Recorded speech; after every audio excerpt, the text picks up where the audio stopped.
My first experience with Morrowind was back in 2006 while at boarding school. I had a friend who, like me, was very into RPGs, and he had played a ton, and he had a ton of know-how on a bunch of RPGs that I had never played, and some that I had never even heard of. Games that I would later learn were considered mainstream classics. It's just that me, in my little lonesome RPG island bubble, was left to discover RPGs on my own, and as a result I was a bit more familiar with Gothic than I was with Neverwinter. One of the games he said I should play was Morrowind, because you could apparently do anything in that game. We installed it on my laptop and then he showed me the ropes. He explained how skills work, how leveling works, what the star signs do, and how to get quests and how to get around the world.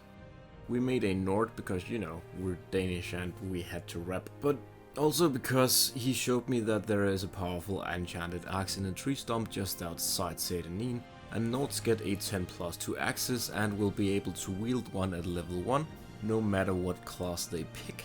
Then Friday rolled around. My friend went home for the weekend to visit the fam, and I stayed at the dorm and played Morrowind. And I don't think I did anything else that weekend. My friend returned on Sunday, and he was very excited to hear that I was really digging the game and wanted to know about my adventures. He asked me about a bunch of the game's more notable side quests and guilds, and I had no clue what he was talking about. And when I told him about my adventures, he had no idea what I was talking about. We then booted up my game, and he looked at my character and he was both shocked and appalled. See, my friend played the game like Bethesda intended. He had embarked on the quest to become the Narrow Ravine, he had stopped in the town that the main quest took him to, and he had taken a break from the main story at each town to earn some gold and gain some levels so that he could prepare to take on the next level of the journey.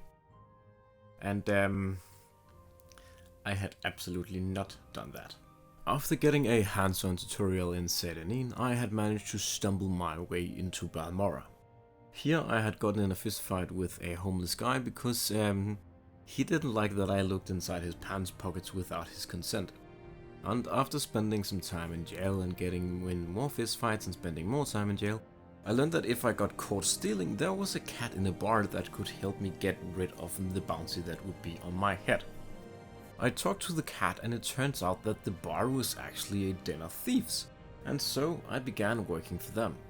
I did all the jobs in Balmora they had to offer and pretty much looted the entire town, and I killed a shitty little wood elf and took his house and made it my own. I then moved on to Aldruin but got stuck on the quest chain there as it requires the player to be able to pick a level 75 lock, which I sure as shit couldn't do. I had no idea how to get to the other guild hall. Sure, I knew where Vivek was, but finding the guilds there was impossible to my stupid teenager brain at the time. And since Sadrith Mora wasn't connected to the Silstrata network, which was the only travel method I was aware of, that one was out of the question as well. So I found myself wandering the wilderness in the quest to find locks and level up my security skill. I think it's natural gamer instinct to just seek higher ground and climb whatever is the highest point in the game. And that instinct took me to the Ghost Gate, a strange and wondrous creation. I had no fucking idea what the thing was, but inside there were a lot of chests and they had locks on them. And inside the chests was delicious loot that I could sell, and I could use the money that I gained from the sale to buy security skills so that I could eventually someday unlock that big ass lock that would get me further in the questline in the Thieves Guild. I started looting, making trips back to sell the loot and also decking myself out in full glass gear. And that's what shocked my friend. He had no idea that this place existed. He hadn't progressed that far in the main quest. He had been playing for much longer and he had only just gotten to level 20, and I was already level 38. The armor of which I was wearing a full set, he had only seen bits and pieces of it on high-powered NPCs and at the fanciest armor shops in Vivek. And here I was wearing a full set and I had only played for a weekend. And that's what's magical about Morrowind. Games will say that they are open-ended and that no playthrough is the same. But no game quite walks the walk like Morrowind does, where it will allow two players to each spend close to 100 hours in its world and not once do the same quests as the other or even spend much time in the same part of the world. My friend did not see it the same way that I do now, and he demanded that I play the game right, and so I restarted with a Dark Elf and embarked on the quest to become the Nerevarine. And while that adventure was great and really made me appreciate Morrowind's writing and its world as a whole, I'll never forget my Nord that spent a weekend in the Ghost Gate looting it blind. I'll never forget being a thief. I haven't actually done the Thieves Guild in Morrowind since back then, and I never completed it, so I think it's time to complete a questline that I started 15 years ago.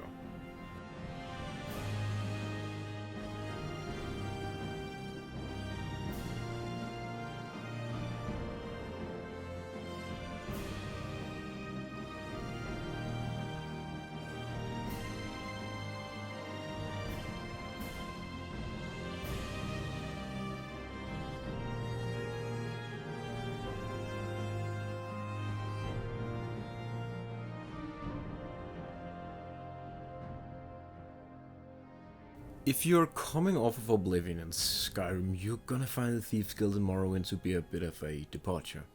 Because while there is a quest, it's not a high stakes drama where you end up stealing the Emperor's underpants or anything like that. It's more of a roleplay experience. You play as a thief, working as a thief, doing thief things.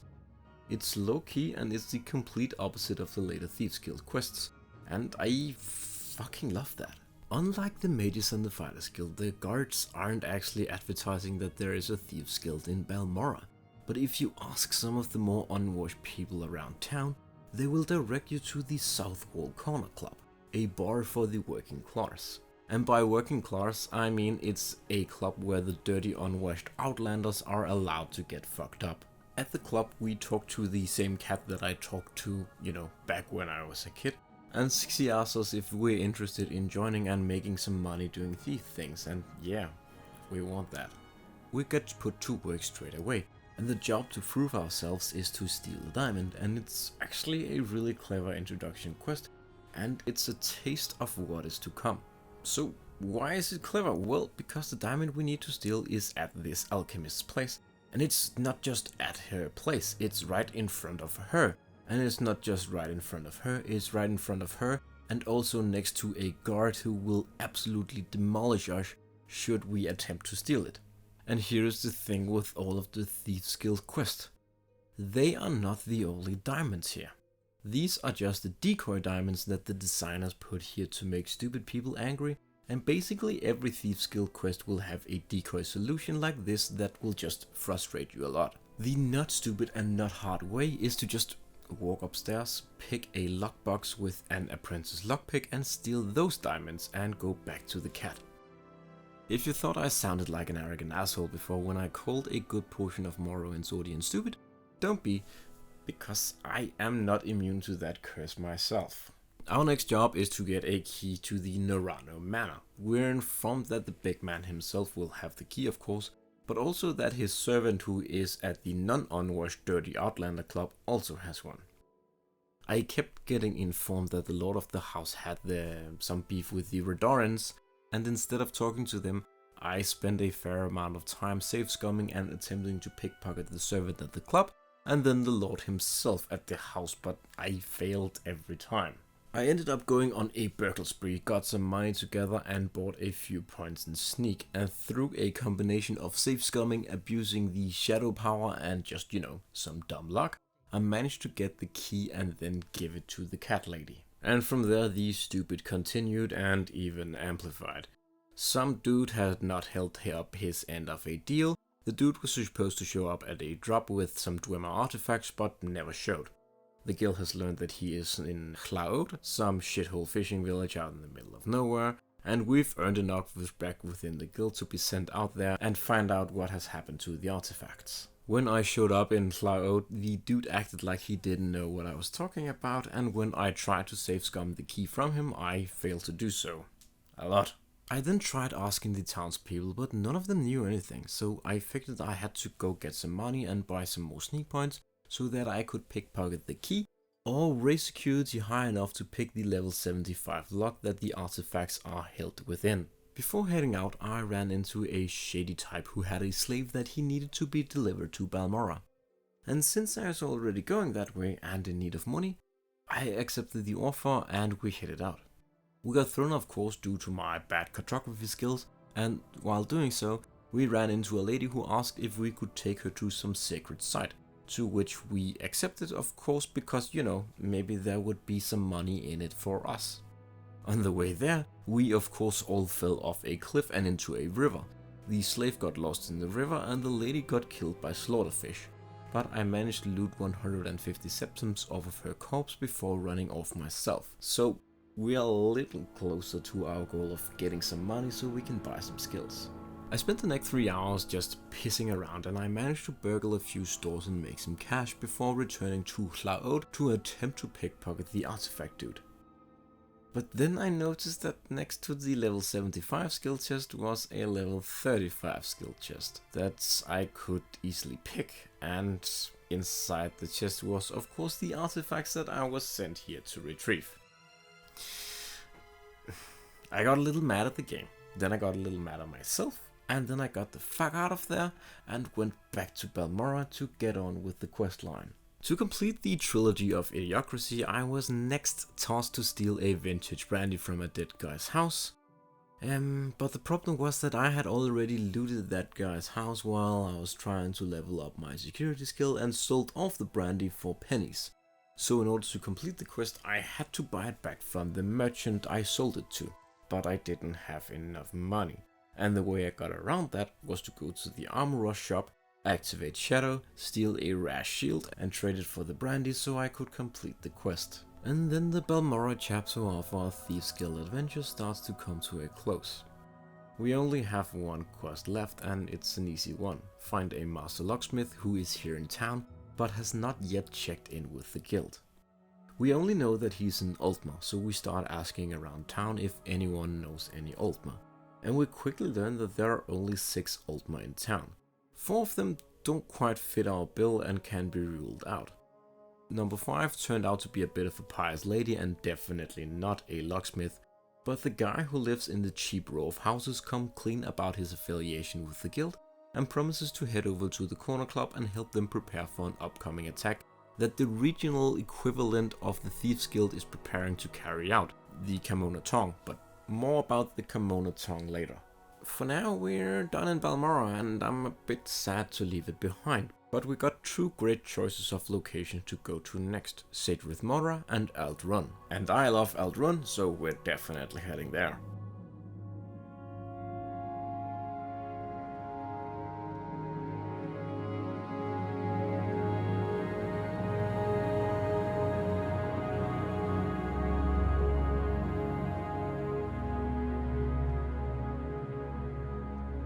Aldrun is a really cool town where the town center itself and the mansions that lie within it are all built inside the shell of a dead emperor crab. A beast which skeleton gives us an insight into how big the wildlife of Morrowind used to be just a few thousand years ago. The missions we take on for the guild in Aldrun have a bit of a flavor of their own, and their objectives are colored by the city they take place in. Aldrun is a more historical city and it's a bit off the beaten path compared to Balmora, and as a result the racial diversity is, well, it's not that diverse, and it houses a lot of the old guard of Dunmer that we only heard talks about in Balmora. Because they are old and wealthy, they have nice stuff, and we need to steal that stuff in a series of low stakes heists. Our first mission sees us infiltrate the Mages Guild and steal a Tanto. Normally the guild would be full of guild members, but they are out on an excursion and they have only left a guard behind. He busts us, but I pop a shadow and sneak into the guild hall proper, get the Tonto and a bunch of nice stuff, and then I easily make my way back out and hand over the stuff to the guild. Our next adventure sees us infiltrate the big Emperor Crab and break into a mansion and steal a historical Red Run Master helmet. Our next mission takes place within the same mansion, but there is a bit of a problem. We need to steal a book full of porn to blackmail the head of the mansion, but it's locked within a level 75 lock, and that is a lock that has not only given us a bit of issue in the past in this playthrough, but also in the young Randall playthrough that took place 15 years ago. But I might have a solution. I had managed to get myself in a bit of a skill lock. See, my thieving skills hadn't leveled properly, so I had already done a bit of research to see how I could get out of that. See, in Morrowind, skills can only level if the governing attribute is higher than the skill. And I had managed to get my sneak to 37, but my agility, which is the governing attribute, only to level 33. So I couldn't level sneak because it was higher than my attribute, and in order to level the attribute more than 1 point while leveling up, I needed to have leveled skills that attribute governs, and I couldn't do that because, you know, the skills were higher than the attribute. So I was stuck with sneak capped and a few other abilities as well. But then it hit me. Block is governed by agility, and my block is shite. So I popped over to the fighter skills for some training, and then I leveled up my block.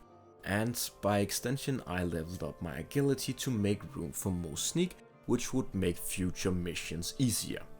But I still had the issue of not having leveled up my agility at any point from when I started with this character to now, so my problem with the level 75 lock, it wasn't quite solved yet. See, your lockpicking skill is based on your agility and your intelligence plus your security skill, as well as your fatigue bar, and while my security skill was high and my fatigue bar was fine and my intelligence was high, my agility was, you know, leaving something to be desired. And there was no way that I could realistically get it all up to a point that I could pick the lock within a reasonable time frame. So I made a little journey to Solstheim on a bit of a cheeky little equipment run. See, within the heartline of Solstheim is the Thirsk meat hole, and behind the meat hole is a hollowed out tree stump that contains some of the best arrows in the game, a really nice sword, and more importantly for the objective at hand, a glove that increases your security 20 points, and a matching glove that increases sneak 20 points. This is a package left behind by a man named E, and in Oblivion, Skyrim, and I believe even the Bethesda Fallout games, you can find notes and packages from E and his friend as they attempt to do drop-off trades with each other over the course of hundreds of years and several universes. Anyways, with the gloves, I made my way back to the mansion, got the pawn and delivered it to the client. A client that is really creative and then sends me off on another book run. The book is located this time in Margan, and there is unfortunately a guard in the room where the locked chest is that contained the book. But through a combination of the added sneak the gloves provide and the added security the gloves also provide, I managed to lockpick the chest even though he was right there next to it. And then I got the book without much fuss. And then we got the first Figure It Out Idiot quest. See, Morrowind has these almost exams peppered throughout all of its quest lines, where the game will expect you to have paid attention in class and figure out how to solve an objective with no help. This objective is to get spare parts so that the Outrun Guild can repair a Dwemer Centurion to protect them from potential Kamona tongue attacks. And no one will tell you where to go look for the spare parts, and the only information you're given is that you can probably find the parts in a Dwemer ruin. Go figure. So you can find maps that show locations of Dwemer ruins on your map at random traders around the world, or just by talking to people at inns, because that's where treasure hunters will stop by before setting out to find one. But I happen to know where one is right next to Balmora, so we're going there. And it's here that I realized that in doing nothing but thieving since level 1 and only fighting mudcrabs and squibs, I have not leveled up any of my fighting skills to any meaningful degree. So I get my ass absolutely handed to me at the ruin, and not just by the old man mage outside and the cliff racers, even the shitty little guys inside that are just wearing pajamas and poking me with toothpicks are absolutely fucking shredding me. So I reload an earlier save, head back to Balmora, train my longblade at the local Fighters Guild, and then look at what equipment I have, and I realize that the skills, they don't really matter because I have Shadow Sting. When I picked up the gloves that I needed earlier, I also picked up 2 more items. 5 arrows that can one-shot any enemy in the game, bosses included, and Shadow Sting, a longblade that poisons and kills most lower level enemies in one hit. And it also makes them invisible, which I think makes assassinations a bit easier in town. I guess we'll see when we get to the Morak Tongue. With Shadow Sting equipped, I return to the Drama Ruin and proceed to aggro one enemy at a time, poke them with the poison sword, and then run away and hide long enough for them to die of the poison. I fairly easily take out the entire bandit grave robbing party and get the scrap I need, as well as a bunch of other goodies that will fetch me a fair bit of septims. And with all of that, I head back to Aldrun, turn in the quest, and then I'm almost done in this town. I just need to return to the mansion district inside the big crab to steal some bolts, and then I can make my way to Sadrith Mora and start the third and final quest chain before we get to the actual final quest chain in Vivec.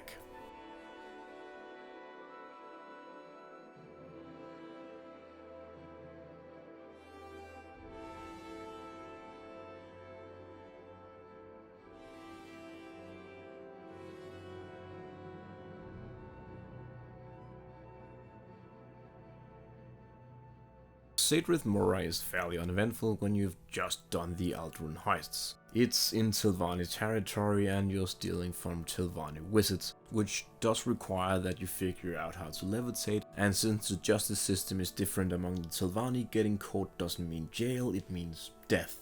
But the objectives are similar. Get a potion recipe from a merchant, a Grandmaster's retort in a nearby town, do this town's version of the Figure It Out Idiot quest by getting 4 raw ebony for a wizard who will then protect the guild as payment from the Kimona Tongue.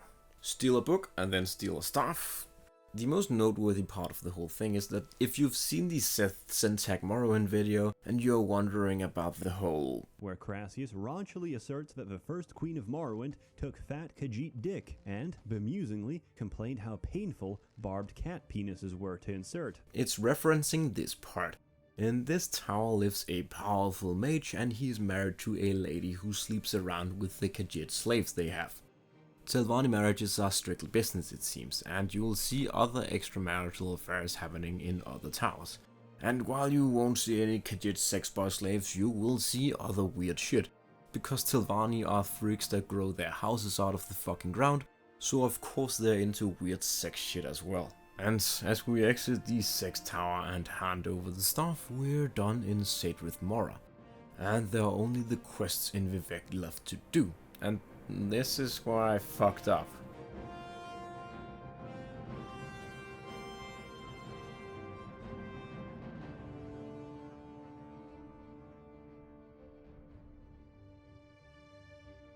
See, for whatever reason, if you complete both quests in Sadrith Mora and Aldrun, you unlock the final quest chain in Vivec, but it's one of 2 chains.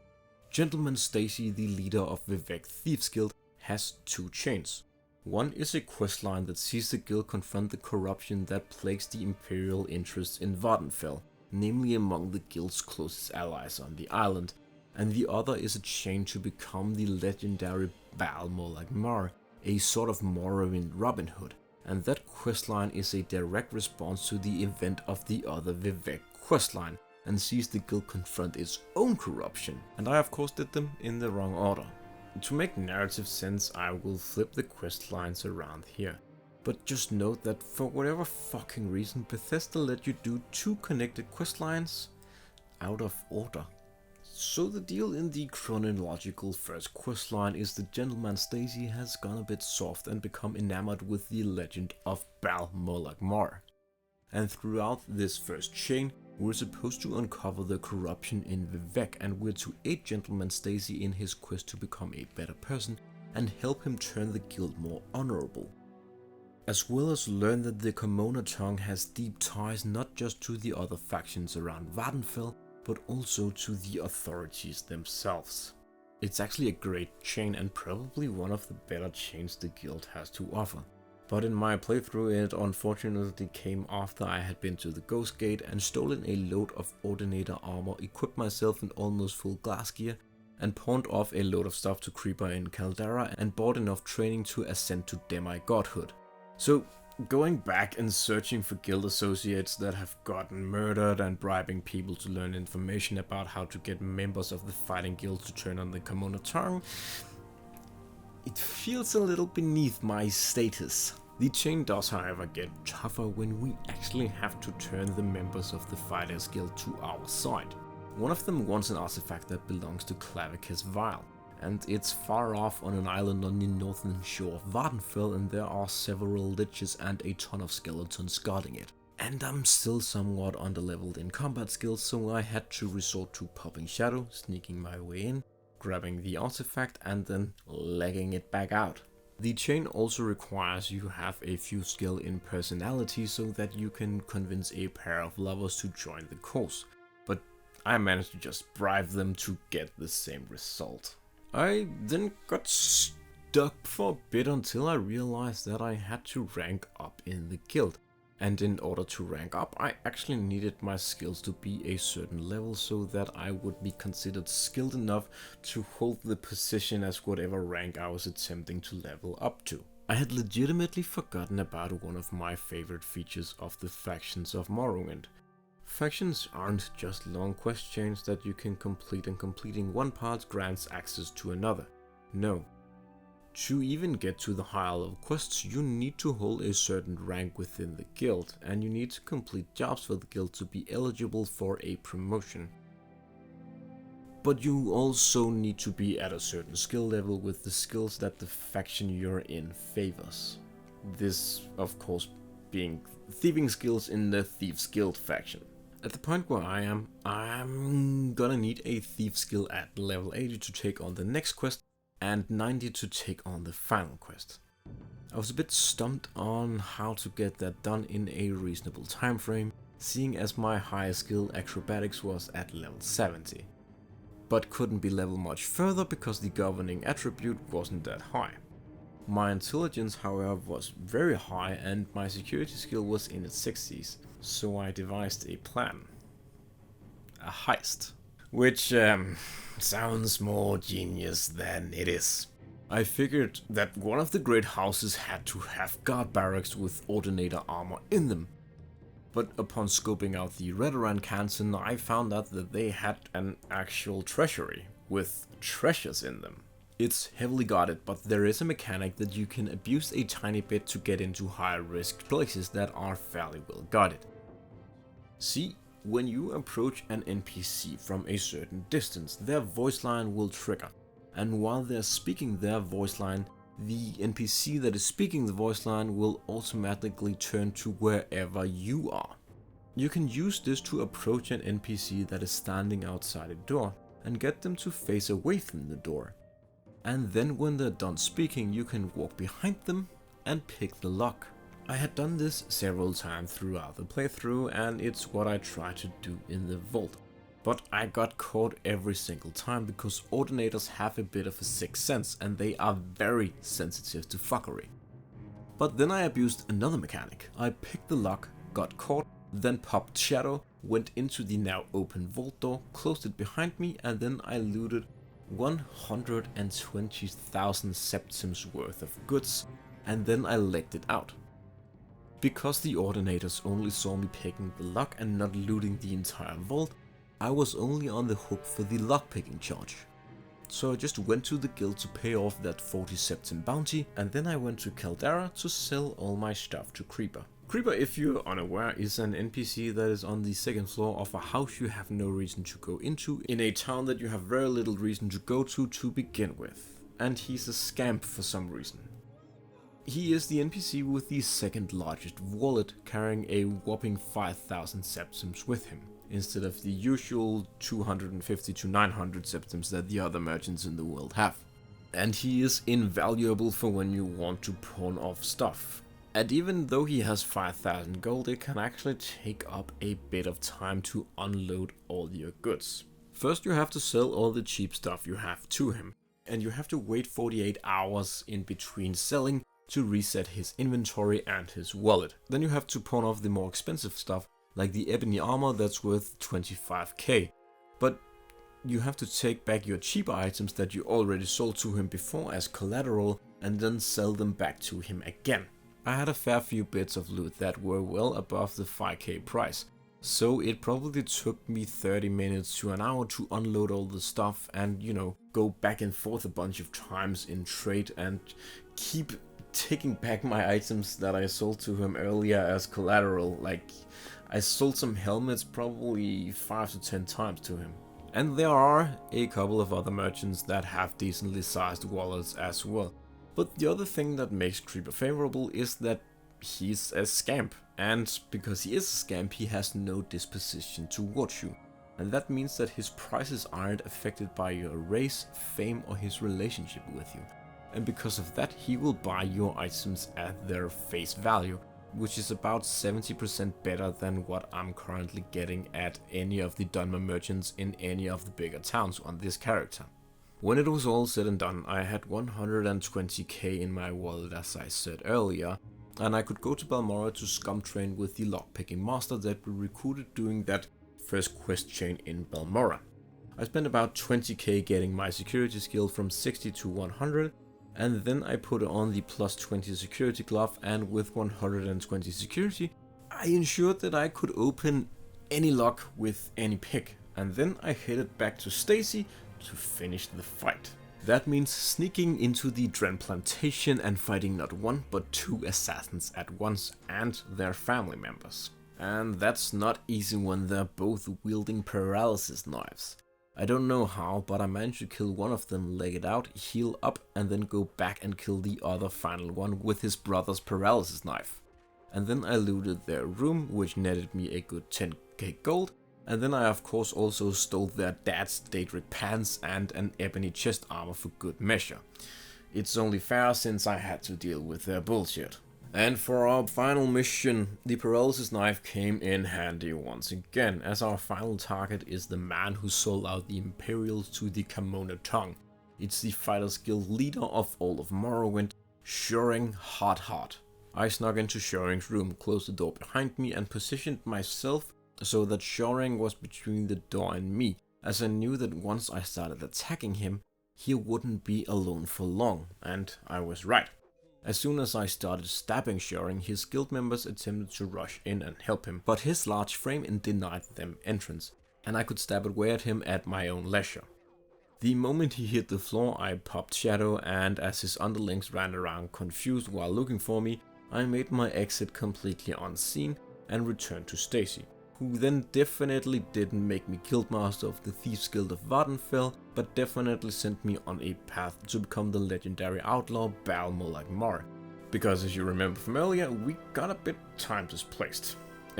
So now we have to head back in time to the chronological future, so that we can end our adventure as a thief the right way. And in the wake of confronting the corruption of Vardenfell's imperial guilds, resurrect the legend of the Dunmer folk hero, the Bal Molag-Mar. So we slip on the famous Bal Molag-Mar gloves and steal a ring from a tax collector and bring it back to its owner. We uncover a money laundering plot and get the launderer jailed. We stop a corrupt noble from stealing a piece of land by stealing the forged deed that they have turned into the authorities of Vivec that will grant them ownership of the land, and we return it to the actual owner, a widow in Sedanin. We then return a sword and an apology note to a buoyant armiger who is stationed at the Ghost Gate and fighting the ash zombies that are pouring out of Red Mountain, because the Bal Molag-Mar is an honorable thief and it's not honorable to steal from men of honor. We then steal a ring from a slaver that a slave tried to use to buy their freedom, and we then give it to an abolitionist in Vivec before we head to Caldera and steal a series of valuable books to give it to a mage at the Mages Guild who is teaching people to read for free. And then we steal a valuable Dwemer goblet from a high-ranking ordinator by using a telekinesis ring and stealing the goblet just out of sight while the ordinator is still in the room, and their helmet for good measure of course, and giving it all to a priest so that they can sell it for medical supplies and continue to treat the city's poor for free. And as we complete the final good deed as the Baal Moloch Mar, we ascend to the highest rank of the Thieves Guild, and we become the Guildmaster of the Thieves Guild of Morrowind.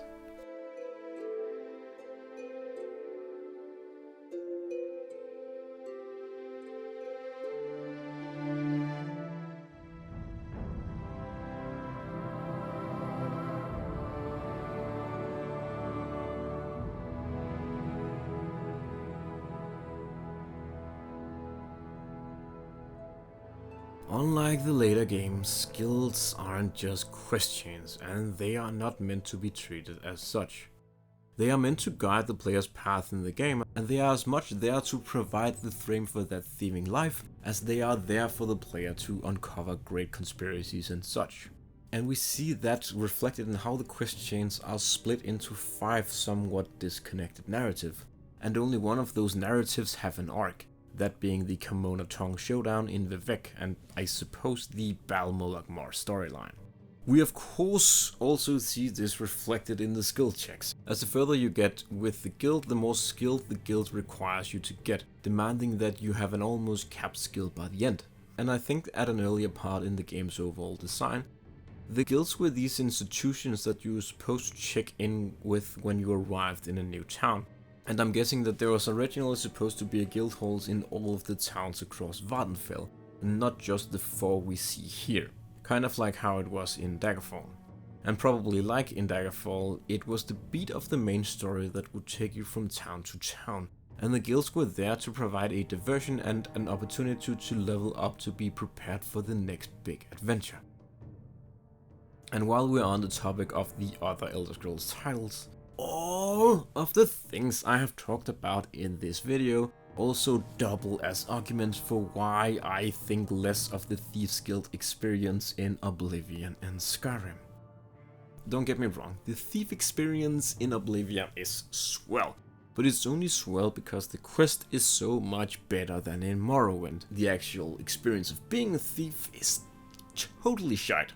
I love that in Morrowind none of the items get magically branded as stolen, and as long as you don't steal items from a merchant and then sell them back to that same merchant, or well, sell a guard's armor to the blacksmith who made the armor, you can pawn off whatever you want to whoever you want. And like in Oblivion, and very much unlike Skyrim, I think it's important that the guild feels at home within the fiction of the world.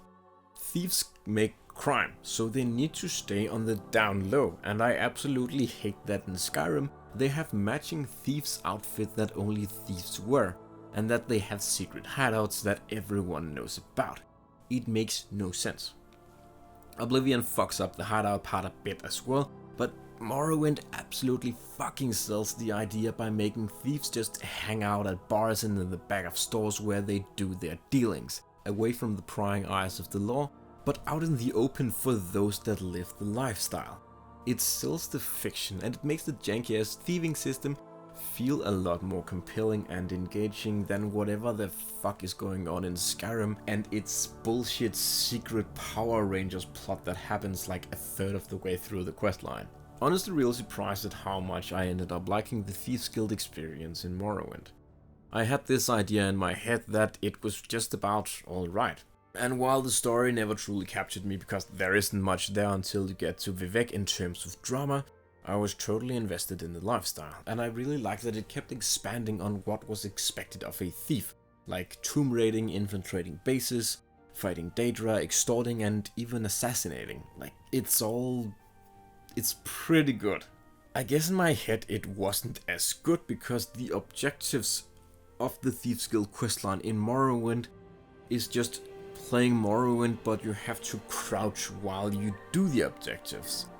And that's true, but Morrowind, when you have to crouch, is still Morrowind. It just includes crouching, and Morrowind is a game of simple objectives and simple narratives, but made engaging by how they are framed. And that's what the guild is. You're given very simple objectives, but it's engaging because in Morrowind you have to be a part of the world, if that makes sense. Something as mundane as walking isn't mundane as we discussed earlier, because you're not just walking towards a waypoint because there are no waypoints. You're walking while also keeping an eye out for a rock that you need to turn right at, which will take you to a door, and inside the door you need to search with your own eyeballs for an item that some dude needs in a town that you need to find your way back to without being guided back via a waypoint. Because you have to use your senses to navigate the world, it never really gets mundane, and the reason that Morrowind players can remember where NPCs are that they visited once 18 years ago is that following waypoints as a compass just puts your brain on autopilot, and since Morrowind doesn't have that, every mundane and copy-pasted location is still memorable. And so is stealing a cup from a random dude's house as a thief, because you have to ask around to figure out where the town is that you need to go to, then ask around in the town where the dude lives, go door to door to find his house, and then get inside, then find the cup and manage to steal it, and get it back to whoever wants to buy it. And that feedback loop where the game constantly reminds you that you are indeed a smart boy with a little smart boy brain, that feedback loop feels very satisfying. From here on out in the Morrowind experience, there are two guilds that will make sense for a rogue such as our little thiefy man to work with after the Thieves Guild is gone and done. But before we can do that with this character, let's reload our save starring our Nord chat, and let's see what the Fighters Guild has to offer. The guild whose guildmaster we just offed as our thief. Let's find out why that happened next time.